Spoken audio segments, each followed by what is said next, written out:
नमस्कार, बहुत स्वागत आप सभी का। आप देख रहे हैं आपका प्रोग्राम कहानी कुर्सी की। मैं हूं सौरभ शर्मा आपके साथ, और हमारे साथ चार मेहमान हमारे हर्षवर्धन त्रिपाठी जी, विजय त्रिवेदी जी, समीर चौकामकर साहब और एरिक मोड और एस बेल साहब स्टूडियो में आ चुके हैं। सर, बहुत स्वागत आप सभी का। बहुत सी खबरें हैं अंतर्राष्ट्रीय खबरों में। पाकिस्तान अब कैसे बता रहा है कि नूर खान पर जब ब्रह्मोस मिसाइल गिरी तो हमें डर किस बात का था, और ट्रंप के हम आखिर इतनी चापलूसी क्यों कर रहे हैं, इसके बाद भी बांग्लादेश को लेकर के एक बड़ा एक्शन हुआ है। 250 बांग्लादेशियों को हाथों में हथकड़ियां पहनाकर वायुसेना के विमान में बैठाकर ढाका भेज दिया गया है, और अब तक करीब 2500 से ज्यादा बांग्लादेशियों को, अवैध बांग्लादेशियों को उनके वतन वापस लौटाया जा चुका है ऑपरेशन सिंदूर के बाद। इसकी खबर भी आपको हम देंगे। इसके अलावा ट्रंप चाहकर भी पुतिन को नहीं मना पा रहे हैं, और पुतिन एक कॉन्फ्रेंस छोड़कर क्यों उठ गए ट्रंप का नाम लेकर, यह खबर भी आपको दिखाएंगे। हमारे यहां राजनीतिक खबरों में बहुत सारी खबरें हैं। दिल्ली में केजरीवाल के शीश महल के बाद रेखा गुप्ता के माया महल की चर्चा इतनी क्यों हो रही है। इसके अलावा आपको बिहार इलेक्शन में असदुद्दीन ओवैसी लालू यादव के साथ चुनाव लड़ने के लिए क्यों गुजारिश कर रहे हैं, इसकी खबर भी देंगे। अरविंद केजरीवाल भी बिहार का इलेक्शन लड़ेंगे, इसके बारे में बात होगी। लेकिन आइए शुरुआत करते हैं पाकिस्तान से आई एक ताजा खबर की। पाकिस्तान के प्रधानमंत्री शहबाज शरीफ के एक प्रमुख सलाहकार हैं, और इन्होंने पहली बार यह खुलासा किया है कि जब भारत की ब्रह्मोस मिसाइल, हालांकि उन्होंने ब्रह्मोस का नाम बदल के कुछ और कर दिया, जब वो इस्लामाबाद में उनके नूर खान एयरबेस पर जाकर के गिरी, तो उस वक्त पाकिस्तान की लीडरशिप में क्या माहौल था। सब जानते हैं कि नूर खान एयरबेस पर भारत ने ब्रह्मोस मिसाइल से हमला किया था। ये रावलपिंडी में पाकिस्तानी सेना के हेडक्वार्टर से बस कुछ ही किलोमीटर की दूरी पर है, और उनकी जो न्यूक्लियर कमांड अथॉरिटी है उसका बेस भी वहीं पर है। नूर खान एयरबेस पर हमले ने पाकिस्तान को बिल्कुल दहला दिया था, और इस युद्ध का एक निर्णायक मोड़ इसे माना जाता है। पाकिस्तान के प्रधानमंत्री शहबाज शरीफ के विशेष सलाहकार राणा सनाउल्लाह, जो पाकिस्तान के होम मिनिस्टर भी रह चुके हैं, इन्होंने खुलासा करते हुए अब कहा है कि भारत ने जब ब्रह्मोस मिसाइल से नूर खान एयरबेस पर हमला किया तो पाकिस्तान के पास सिर्फ 30 सेकंड का वक्त था यह जानने के लिए, यह पता करने के लिए कि यह जो मिसाइल आ रही है इसमें कहीं न्यूक्लियर बम तो नहीं लगा हुआ। उन्होंने कबूल किया कि जब यह मिसाइल एयरबेस पर गिरी तो पाकिस्तान की सरकार के पास 30-40 सेकंड का समय, केवल इतना था हमारे पास कि हम ये पता करें कि ये हथियार कौन सा आ रहा है, और इसके बाद हम इसका जवाब कैसे दें। ये जो ब्रह्मोस मिसाइल आ रही है इसके साथ कोई एटम बम तो नहीं लगा हुआ। वो 30 सेकंड हमारे लिए बहुत मुश्किल भरे थे, बड़े खतरनाक थे। राणा सनाउल्लाह की बात से यह साफ है कि भारत ने पाकिस्तान को जो सबक सिखाया उसका खौफ अभी तक दुनिया के सामने आ रहा है। लेकिन इन्होंने जो बात कही उसको 2-3 तरीके से हमें सोचना चाहिए कि पाकिस्तान एक तो बड़ा झूठा मुल्क है। अब यह प्रयास करके भी क्या ये दुनिया को फिर उसी न्यूक्लियर ब्लैकमेल में लाना चाहता है कि देखो साहब, उन्होंने मिसाइल अपनी मार दी और हम तो उसको रोक नहीं पाए, क्योंकि उन्होंने कहा हमारे पास केवल 30 सेकंड थे। तो 30 सेकंड में तो आप कैसे रोकते मिसाइल को? तो मिसाइल तो गिरने वाली थी, लेकिन हमको डर था कि इसमें न्यूक्लियर वेपन हो सकता है। फिर आगे वो ये कहते हैं कि चले, अगर उन्होंने न्यूक्लियर वेपन नहीं भेजा था, हमें तो लग सकता था कि न्यूक्लियर वेपन है, और हम इसके जवाब में कुछ और कर देते तो दुनिया कितने बड़े न्यूक्लियर वॉर में घिर जाती। अब ये पूरी दुनिया को समझते हैं बेवकूफ, और अपने आप को दुनिया का सबसे बड़ा समझदार आदमी समझते हैं। ये पहले तो ये कैसे विशेष सलाहकार हैं भाई, इनके प्रधानमंत्री को तो नाम अच्छे से याद है, ब्रह्मोस। उन्होंने बताया था इन्होंने हमारे एयरबेस पर ब्रह्मोस मिसाइल मार दिए, मुझे हमारे सिपह सलार ने बताया जब मैं स्विमिंग करने जा रहा था उससे पहले। अब इनको नहीं मालूम, इनको हरमोस मिसाइल सुनाई दी। खैर एनीवे, अब ये कह रहे हैं साहब कि उसमें न्यूक्लियर हथियार था कि नहीं हमको पता करने के लिए केवल 30 सेकंड थे। सर, ऐसे चलती है दुनिया? ऐसे बिल्कुल नहीं चलती। सौरभ जी, मुझे एक चीज बताइए कि आप कैसे आइडेंटिफाई करेंगे कि एक मिसाइल के अंदर कन्वेंशनल वॉरहेड है या फिर न्यूक्लियर वॉरहेड है? दूसरी बात, ये एयर लॉन्च क्रूज मिसाइल थी, इनको तो ये भी नहीं पता था कि ये मिसाइल है, क्योंकि 30 सेकंड के अंदर तो उसको पहली बार उनके रेडार पे वो ब्लिप दिख रहा है कि कुछ आ रहा है, और सुपरसोनिक स्पीड है 2.9 माक, यानी कि 3 गुना स्पीड ऑफ साउंड से ज्यादा। इनके पास तो रिएक्शन टाइम भी नहीं था, उस मिसाइल ने आके तबाही मचा दी। 19 ऐसी मिसाइलें हमने की, 11 से 12 बेस उनके उड़ा दिए। तो ये जो इनकी नॉलेज दर्शाता है, ये कहते हैं कि हमारे पास समय नहीं था कन्वेंशनल और न्यूक्लियर वेपन्स के बीच में डिस्टिंग्विश करने का। ऐसा अभी तक कोई भी तरीका नहीं बना कि हम डिसाइड कर सकें कि यह मिसाइल जो आ रही है ये कन्वेंशनल है कि न्यूक्लियर है, पहली बात। दूसरी बात, जिनके पास 5500 न्यूक्लियर वेपन्स हैं रशिया, और 5002 है अमेरिका, वो उनके पास वो टेक्निक नहीं है कि ये पता चल जाए कि किसकी मिसाइल क्या है। और सभी बात करते हैं सेकंड स्ट्राइक की, शायद इनको न्यूक्लियर डॉक्ट्रिन नहीं पड़ी। भारत कभी भी फर्स्ट स्ट्राइक नहीं करता, ये हमारी न्यूक्लियर डॉक्ट्रिन के अंदर है। हम सेकंड स्ट्राइक पे रिटेलिएट करेंगे, और सेकंड स्ट्राइक का मतलब है कि जब हमारे ऊपर हिट हो जाए तब हम मैसिव रिटेलिएशन करेंगे। तभी तो हमारे पास हमारे न्यूक्लियर वेपन्स भी ज्यादा है और उनकी क्षमता भी ज्यादा है। हमारे न्यूक्लियर वेपन्स की क्षमता 12 से 40 किलोटन मोस्टली, इनके तो 5 से लेके 15 किलोटन तक भी नहीं है, सब टैक्टिकल न्यूक्लियर वेपन्स है। पाकिस्तान को यही तो डर है, उनके पास कोई ऐसी चीज नहीं जिससे वो हमारे ऊपर खौफ कर सकें। इसी वजह से बार बार कहते हैं कि हम तो बम फोड़ देंगे।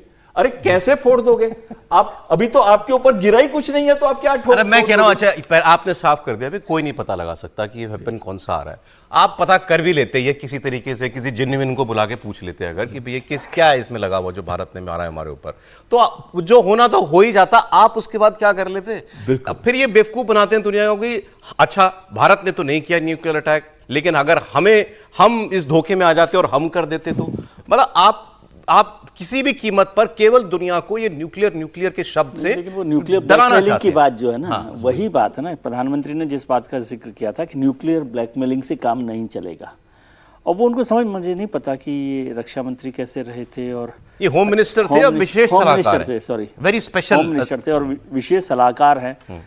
तो खुदा खैर करे कि प्रधानमंत्री के ऐसे सलाह खैर करे। हालांकि मुझे तो हैरानी होती है, क्योंकि मुझे फिर से वो बात याद आती है कि मैं, जो हमारे नवाज शरीफ साहब थे पहले फॉर्मर प्राइम मिनिस्टर, वहाँ पर वजीर आजम, उनका इंटरव्यू कर रहा था कारगिल के बाद। तो उनसे मैंने पूछा था कि भाई ये परवेज मुशर्रफ साहब ने जो किया, तो कहता अरे कमाल करते हैं आप, मुझे बिल्कुल पता नहीं था, मैंने वाजपेयी साहब के सामने भी कसम कहा था। तो फिर मैंने उनको उसमें वो रिकॉर्ड बोले थे, कसम खा के कहा, कसम खा कर। और फिर मैंने उनको बोला कि मैंने कहा सर खुदा खैर करे कि पाकिस्तान को ऐसा वजीर आजम मिला है जिसको ये पता नहीं कि उसके मातहत क्या कर रहा है। सही बात है। तो अब ये तो विशेष सलाहकार है, उनको भी नहीं पता, और अब इन्हें ऐसा सलार मिला है, ऐसा सलार मिला। और जब ये स्थिति है उसके, और यही एक बड़ी वजह है कि पाकिस्तान आपसे सीधी जंग करने की हिम्मत नहीं करता। अब सर दूसरी बात है, या तो ये इतना डरते हैं इंडिया से कि मतलब इनको ये भी भरोसा नहीं कि भारत कभी न्यूक्लियर हम पर स्ट्राइक कर देगा। कैसे कर देगा? किसी स्टेट की कोई स्टेटेड पॉलिसी होती है, कुछ होता है, वॉर के भी कोई डायनेमिक्स होती है। बिल्कुल, और हमारी डायनामिक्स बहुत क्लियर है। हमने अपने न्यूक्लियर डॉक्ट्रिन के अंदर बहुत क्लियरली मेंशन किया है, no first strike and no strike against a non nuclear state. ये दोनों बहुत क्लियरली बोल दिए। हम तो ये कहते हैं कि अगर आप हमारे ऊपर करोगे तो it will be a massive retaliation, यानी कि हम आपके वजूद को खत्म कर देंगे, आपके अस्तित्व को खत्म कर देंगे, और वो क्षमता हमारे पास है। मैं आपको बताता हूं, अच्छा ये बात इन्होंने एक्चुअली कही क्यों, ये जो बातचीत आगे चली है, फिर आगे ये कहते हैं कि देखो दुनिया में न्यूक्लियर वॉर हो जाती, गलतफहमी से ही हो जाती चाहे, लेकिन हो सकती थी। तो अगर ट्रंप ने ये जंग रुकवा दी तो ट्रंप को न्यूक्लियर कह रहा हूं, नोबेल पीस प्राइज मिलना ही चाहिए ना। आप वो ये आर्गुमेंट को वहां ले जा रहे थे कि ट्रंप ने जो बीच बचाव किया वो बहुत जरूरी था। तो असली सेवा भाव तो वो है ना। नहीं वो ठीक है। और मतलब आप लोग बार बार सलाहकार कह रहे हैं, गलत कह रहे हैं। वो देखिए वो शरिया वाले सलाहकार होंगे तो उसमें तो ऐसे ही सब कुछ दिखता है। और जो आपने कहा जिन्नात की बात, तो आप डिटेक्ट भी कर लें, सब कुछ कर लें, तो देश के लोगों को भी पता है। लेकिन फिर से ये जानना चाहिए, न्यूक्लियर कोई बटन नहीं होता है। ये टीवी में, वेब सीरीज में और उस सब में देखिए, न्यूक्लियर फैसिलिटीज, उससे जुड़े हुए जो आर्मामेंट, उससे जुड़ी जो मिसाइल होती है, वो अलग अलग जगह बहुत सिक्योर करके रखी जाती है। उसको असेंबल करके तब किसी पर आप टारगेट करते हैं। ये कोई ऐसा नहीं है कि कहीं रखी हुई और एक ये बटन है। जैसे कई बार लोग कहते हैं किसके पास परमाणु बटन है, तो सब बताते हैं कि इनके पास, वो फिल्म में ठीक है, ऐसे परमाणु बटन कहीं नहीं होता। अगर ऐसा हो तो कोई भी उसको कब्जा करके आतंकवादी भी बटन दबा सकता है, ऐसा नहीं होता है। अब अगर हम कह रहे हैं कि पाकिस्तान ये बता रहा है कि हमारे ऊपर हमला हुआ, बिल्कुल ठीक बात है, बहुत डरे हुए थे। दूसरा, जब वो कहते हैं कि हम कर देते गलतफहमी में, अरे आप तो जानबूझ के करके देख लो। आपकी तो ये स्थिति नहीं है कि जो आपके पास जो नॉर्मल फाइटर जेट्स होते हैं, नॉर्मल जो मिसाइल्स हैं, नॉर्मल जो ड्रोन्स हैं, जितने भी आर्म्स एम्युनिशन हैं, आपके पास है ही नहीं। आपकी स्थिति यह है कि अगर सचमुच ये लड़ाई हफ्ते, 2 हफ्ते, 3 हफ्ते चल जाए तो आप शायद कटोरा लेके किस तरफ निकलेंगे ये भी आपको दिशा नहीं पता हो, क्योंकि हर दिशा से आपके लिए संकट है। लेकिन एक चीज जरूर तय हो गई, जिसको भारत में बार बार कहा जा रहा था, भैया बहुत बुरा मार पड़ी है।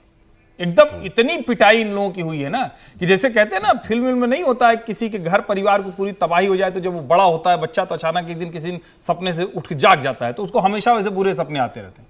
तो पाकिस्तान के लिए ये जो 3 रातें थी ये वो बुरे सपने हैं जो उनके मंत्रियों को, उनके सलाहकारों को, उनके सिपह सालारों को, सैनिकों को, सबको रात में अचानक आती है चिहुक के उड़ जाते। अभी आपने कहा लेकिन कि अगर ये जंग लंबी चल जाती तो कटोरा लेके निकलना पड़ता। आजकल पाकिस्तान के हौसले बड़े बढ़े हुए हैं, आपको मालूम है? उनका फॉरेन एक्सचेंज रिजर्व कितना है? कितना बड़ा फॉरेन एक्सचेंज रिजर्व हो चुका उनका? 14.5 बिलियन, 14.5 बिलियन डॉलर है उनके पास। आपके पास क्या है? 700 बिलियन, 697 बिलियन, 700 बिलियन भी नहीं है आपके पास। आप कह रहे हैं कि पाकिस्तान की सरकार जो है, जो राणा सनाउल्लाह साहब हैं और शहबाज शरीफ साहब हैं, मुझे लगता है भारत सरकार का साथ दे रहे, क्योंकि वो खुद ही बार बार ये बता रहे हैं कि हमारी इतनी पिटाई हो गई, हमारे ये एयरबेस को खत्म कर दिया। ये सारे सवाल तो हम यहाँ पर पूछ रहे हैं ना। नहीं, अच्छा, हाँ, इसी बातचीत का एक और हिस्सा मुझे याद आ गया समीर जी। इसमें आगे फिर ये व्यक्ति ये कहता है राणा सनाउल्लाह कि वो जिन्होंने कहा 30 सेकंड थे तो मिसाइल तो आके गिरने वाली थी तो हम सब बड़े वो थे कि पता नहीं इसमें क्या है, लेकिन हमारा जो आसिम मुनीर था वो बड़ा निश्चिंत बैठा हुआ खड़ा हुआ था, वो बिल्कुल परेशान। उसके हेडक्वार्टर के बगल में मिसाइल गिर रही है आके और ये कह रहे हैं कि बड़ा निश्चिंत था, बड़ी बहादुरी दिखाते हैं। और क्यों? बोले कि कर लेने दो इनको, इनको जो करना है कर लेने दो। इसके बाद ये कितना बड़ा अंजाम भुगतेंगे? ऐसा पाकिस्तान ही हो सकता है। तो ये अपने लोगों को दिलासा देते हैं। देखिए, पिछले कुछ दिनों से लगातार जो पाकिस्तान के नेताओं के और सेना प्रमुखों के जो बयान आ रहे हैं और जो डर दिख रहा है, ये डर अच्छा है। एक समय था कि जब भारत डरता था कि भाई ये पाकिस्तान के पास न्यूक्लियर बम है, भारत डरता था कि भाई चीन पाकिस्तान की तरफ से लड़ लेगा, भारत डरता था कि भाई अमेरिका का पूरा सपोर्ट है, भारत अकेले कैसे लड़ पाएगा।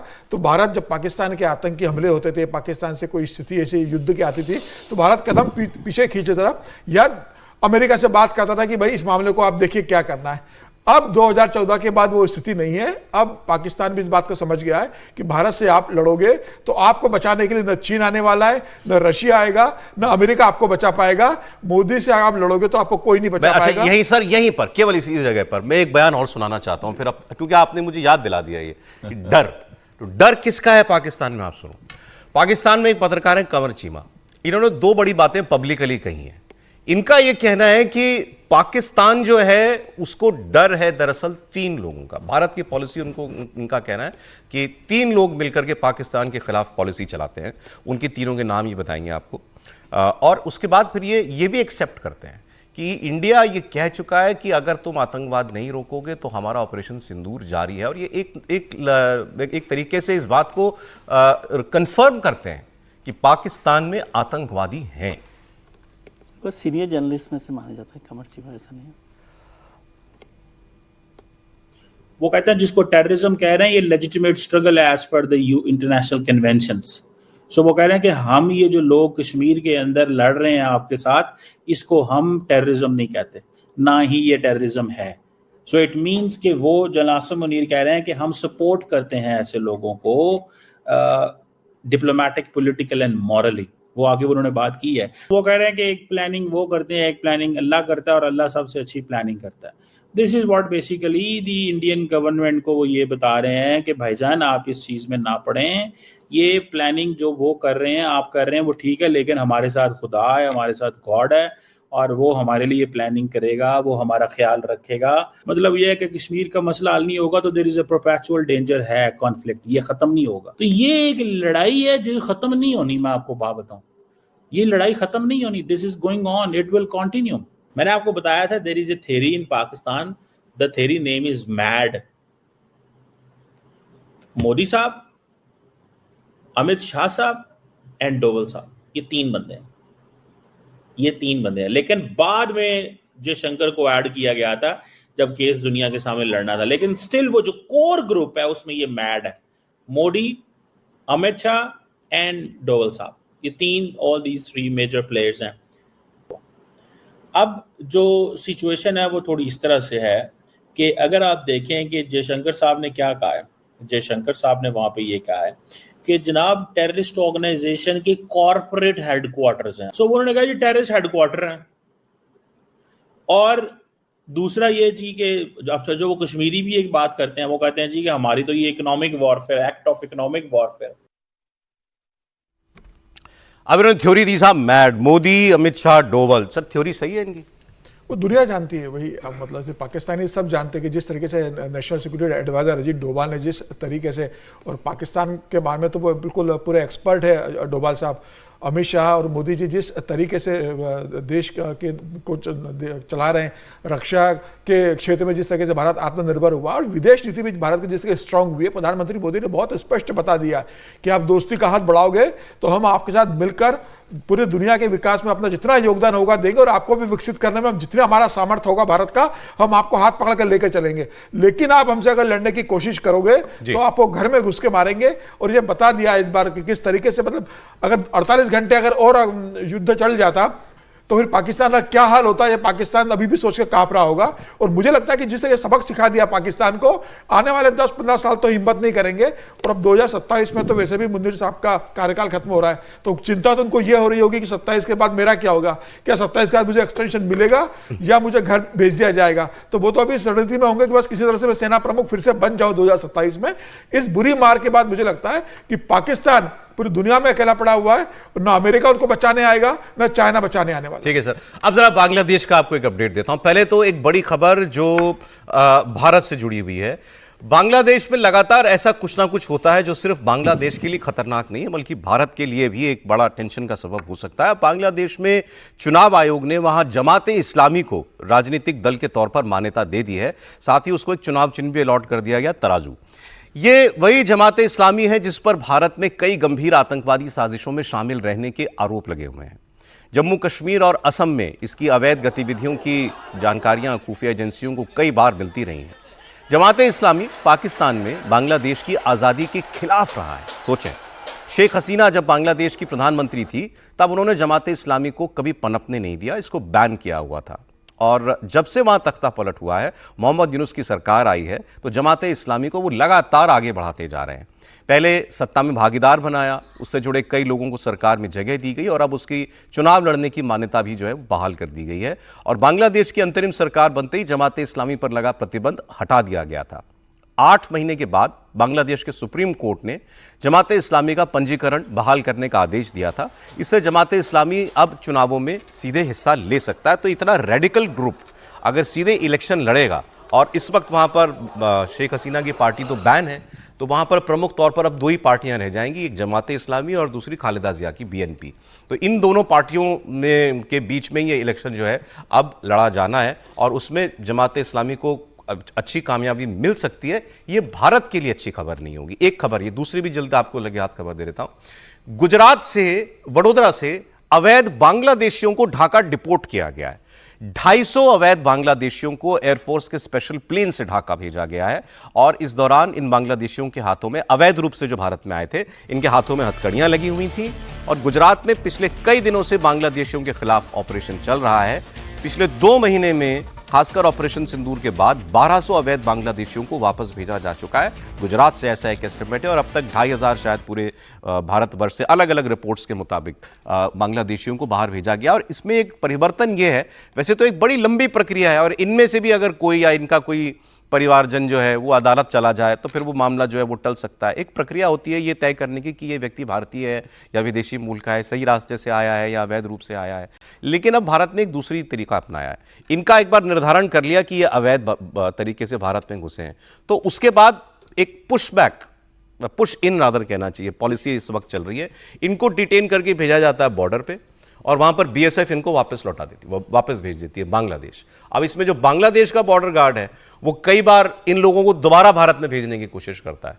लेकिन अब एक नजरिए से सोचें तो ये इसमें आप गलत कैसे कह सकते हैं, ये जिस रास्ते से आए थे उसी रास्ते से इनको वापस भेजा जा रहा है। हमने कंफर्म कर लिया कि ये हमारे लोग नहीं है, ये बांग्लादेशी हैं और इनके पास कोई कागज नहीं था, तो भाई ठीक है, तुम जिस रास्ते से आए तो उसी रास्ते से तुमको हम वापस भेज रहे हैं। तो ये सिलसिला अब बड़ा तेजी जो है वो पकड़ चुका है। दोनों खबरों पर आपका रिएक्शन चाहूंगा सर मैं। देखिए, जामियत इस्लामी पार्टी जो थी 1941 में फॉर्म हुई थी। इसका मेन गेम क्या है? ये इस्लाम को रिवाइव करना चाहते हैं, इस्लामिक स्टेट बनाना चाहते हैं और शरिया लॉ को इंपोज करना चाहते हैं। इसकी कितनी पकड़ है पाकिस्तान के अंदर? सबसे पहले इसकी सबसे ज्यादा पकड़ है पाकिस्तान ISI के साथ, और पाकिस्तान आर्मी के साथ, उनके साथ बहुत क्लोज रिलेशन है। ये मैंने अपनी आंखों से देखे हैं ढाका के अंदर कि कैसे वो पाकिस्तानी आईएसआई ऑफिसर, जो हमको पता ही होता है ज्यादातर कि ये पाकिस्तान आईएसआई ऑफिसर, उनके साथ कैसे मिलते थे, गले मिलके कैसे क्लोज रिलेशंस थे उनके साथ। और दूसरी चीज जो आती है इसके अंदर, इनकी पकड़ कितनी है बांग्लादेश के अंदर। अगर आपको 2001 या 8 का पीरियड है जब इनके पास सबसे ज्यादा सीटें थी, 18 या 17, उनके टोटल 300 सीटें होती हैं बांग्लादेश के पार्लियामेंट के अंदर, तो इनका total vote, popular vote percentage 10 से 12.2% के बीच में रहा है। इसका मतलब इनका ज्यादा रोल नहीं रहा पूरी देश के अंदर, लेकिन इनका खौफ बहुत है क्योंकि ये फंडामेंटलिस्ट पार्टी है, क्योंकि ये इस्लामिक शरिया लॉ को लाना चाहती है, तो इनका खौफ आम आदमी में ज्यादा है। नॉर्मली बांग्लादेशी जो है वो इन बातों पे बिलीव नहीं करते। और दूसरी चीज आती है कि भारत के खिलाफ क्या कर सकता है। अभी देखिए अवामी लीग का तो इन्होंने सस्पेंड कर दिया अवामी लीग को, ऑल एक्टिविटीज जो है अवामी लीग की उस पर बैन लग गया है। तो अब पार्टीज तो सिर्फ 2 ही रह गई ना, एक तो रह गई बीएनपी, बांग्लादेश नेशनलिस्ट पार्टी, जिसकी पाकिस्तान आर्मी के साथ खालिदा जिया के बहुत क्लोज रिलेशनशिप है, और दूसरी रह गई जमात इस्लामी। तो इसका मतलब है कि ये इलेक्शन दोनों पार्टीज जो में से जो भी पार में है, बीएनपी ही आएगी पार में, जमात इस्लामी का इतना बड़ा होल्ड नहीं है, लेकिन अगर बीएनपी पार में आई तो भारत के लिए यह बहुत बुरी खबर होगी। और दूसरी चीज जो आपने कही, उनको भेजा गया वापस। आपको सौरभ जी, मैं तस्वीरें दिखाई जैसे भेजा गया है सर, ये तस्वीर मतलब हथकड़ियां लगा के, और देखिए मैं पर्सनली ऐसी चीजों के खिलाफ हूं क्योंकि मेरे को भारतीय जो भेजे गए थे अमेरिका से, मुझे उस पर स्ट्रॉन्ग वो था। लेकिन उनकी मुझे ट्रंप की एक बात याद आ गई इसके अंदर। ट्रंप ने कहा था कि जब मैं ऐसे बेड़ियों से भेजता हूं तो लोगों में डर बढ़ता है और फिर वो इलीगल इमिग्रेशन की तरफ नहीं आते, और 70% कम हुआ है भारत के साइड से इलीगल इमिग्रेशन यूएसए के अंदर। ये उनकी फिगर्स हैं। तो इसका मतलब कहीं ना कहीं ये खौफ दिखाना भी जरूरी है। अब अगर ये जाएंगे ऐसे बेड़ियों में और इनको बीएसएफ अंदर धकेलेगी बांग्लादेश के अंदर, तो कहीं ना कहीं अब इनके अंदर खौफ रहेगा। लेकिन मैं आपको बता रहा हूं 2 करोड़ के करीब हैं इलीगल बांग्लादेशी। ये तो मेरा आंकलन है, कई आंकलन तो इससे काफी ऊपर फिगर देते हैं, और ये खासकर रहते हैं वेस्ट बंगाल के अंदर या फिर हमारी नॉर्थ ईस्टर्न स्टेट्स में। अब तो यूपी, बिहार और ऐसे एरियाज के अंदर भी धीरे धीरे ये स्प्रेड कर रहे हैं। ठीक कह रहा हूं, नंबर तो बहुत बड़ा है, लेकिन शुरुआत कभी तो होनी है इस काम की। और ये जो शुरुआत हुई है, ये कम से कम फ्यूचर, जो फ्यूचर में आने वाले हैं उनके अंदर खौफ पैदा करेगी। देखिए आपने कहा पश्चिम बंगाल, वैसे असम, ये ड्राइव चली ऑपरेशन सिंदूर के बाद खास तौर पर, और गुजरात में, राजस्थान में, हरियाणा में, दिल्ली में, पश्चिम बंगाल में, त्रिपुरा में, सब जगह से, असम से बड़ी तादाद में लोग जो हैं वो भेजे जा रहे हैं। बांग्लादेश इस पर प्रोटेस्ट करता है त्रिपाठी जी कि आप ऐसे इन लोगों को नहीं भेज सकते। फिर कई बार वो वहां से कुछ लोगों को वापस भेज देता है ये कह के कि नहीं, ये तो हिंदुस्तानी थे जिनको आपने भेज दिया। नहीं, देखिए ये रस्साकशी तो चलती रहेगी, लेकिन मानवता के तौर पर, उदार मना के तौर पर, संवेदनशील के तौर पर कहेंगे तो हम भी एयर कमोडोर साहब के साथ हैं। लेकिन जो आज के हालात हैं और भारत के आंतरिक हालात जितने खराब होते जा रहे हैं, यानी हमारी जो इंटरनेशनल सिक्योरिटी है उसको जिस लेवल का थ्रेट अप हो चुका है, उसमें इससे कम में बात नहीं बनी। और मुझे एक बात बहुत अच्छी लगी कि भारत सरकार पहली बार 1974 में, मुझे जहां तक याद आ रहा है, इंदिरा गांधी का वो इंटरव्यू था जो बड़ा चर्चित है, जिसमें असम को लेकर उन्होंने कहा था कि मुझे दर्द है, दुख है कि ये जो अवैध घुसपैठिए बांग्लादेशी आ रहे हैं, हम इनको वापस ले जाने का कोई रास्ता नहीं निकाल पा रहे हैं। हमारा असम बर्बाद हो रहा है, हमारा पूर्वोत्तर बर्बाद हो रहा है, यहाँ की ट्राइब्स के कस्टम्स, ट्रेडिशन सब खत्म होते जा रहे हैं। और वहां से हम आज 2025 में आ गए। आज पहली बार हम ये देख रहे हैं कि कोई सरकार इस तरह से कड़ाई से उनको वापस भेज रही है। मेरा ये मानना है सभी राज्य सरकारों को, सभी राजनीतिक दलों को अपने जो छोटे छोटे हित हैं उससे ऊपर उठना चाहिए और कहना चाहिए कि एक भी बांग्लादेशी, एक भी रोहिंग्या। और जब हम ये कह रहे हैं तो हम तो बांग्लादेश की जो सर्वोच्च नेता रही हैं उनको शरण दे रहे हैं, यानी उदारता, मानवता में हम, संवेदनशीलता में कम नहीं है। लेकिन ये बहुत जरूरी है, ये तरीका जैसे भी हो, अवैध रूप से बांग्लादेशी जो यहाँ आए वापस भेजे जाने चाहिए। सर देखिए, पहले तो मैं जमात इस्लामी पर कहूँ कि वो जितना रेडिकल ऑर्गेनाइजेशन, लेकिन उसकी वजह क्या है? अभी आपने कहा कि चुनाव आयोग ने मान्यता दे दी, वो इसलिए क्योंकि जो पॉलिटिकल पार्टी है आपने उसको तो खारिज कर दिया एक तरह से, हसीना की पार्टी जो है अवामी लीग। तो दुनिया में कैसे बताएं, फिर इलेक्शन होंगे वहाँ, पार्टी एक बची तो इलेक्शन कैसे होगा? तो एक डेमोक्रेटिक सिस्टम में ये बताया जाए कि बांग्लादेश में डेमोक्रेटिक तरीके से चुनी गई है सरकार और वो इलेक्शन हुआ। जमात इस्लामी की जैसे कमांडर साहब ने भी कहा कि भाई 20 सीटें आएगी, 25 सीटें आएगी मैक्सिमम, इससे ज़्यादा तो आने वाली नहीं है। लेकिन ये तो दिखाया जाएगा ना, तब आप सौरभ सर तो ये नहीं कहेंगे ना कि वहाँ पर चुनाव ही नहीं हुए। दो पार्टियां अलग अलग तरीके से चुनाव लड़ रही थी, तो उसका एक पर्पज है कि एक इंटरनेशनल इमेज में ये बात कही जाए कि चुनाव वहाँ पर करवाए जा रहे हैं। और दूसरी बात मैं समझता हूँ कि ये तो बहुत हिम्मत भरा काम भी है और बड़ा काम भी है कि ये करना ही चाहिए कि जो अवैध बांग्लादेशियों को लेकर जिस तरह से उनकी वापसी की गई है, अब उसका मानवाधिकार की बात हो, उदार मन रहने की बात हो, हम लोग तो नहीं समझते कि ऐसे करना चाहिए, लेकिन सरकार ने जो सोचा होगा। मैं कोई विदेशी एक बार कुछ पढ़ रहा था, उनको बहुत दर्द है इस बात पे कि भारत इस तरीके से भेज रहा है बांग्लादेशियों को। नहीं, जैसे हमारे यहाँ भी आए थे तो हमें भी दर्द हुआ था, तो आदमी के तौर पर देखा जाए, लेकिन ये वापस भेजना है और इस पर काम शुरू हो गया, ये बड़ा काम है। और इसमें मैं समझता हूँ कि जो हमारी पॉलिटिकल पार्टीज है ना, अब वो इसको दूसरे तरीके से ना बनाए, अवैध बांग्लादेशियों को अवैध बांग्लादेशी। अब वो सर हो जाए तो बहुत अच्छा है, अभी तक तो हुआ नहीं कि एक सेम पेज पर आ जाए इतने बड़े मुद्दे पर भी।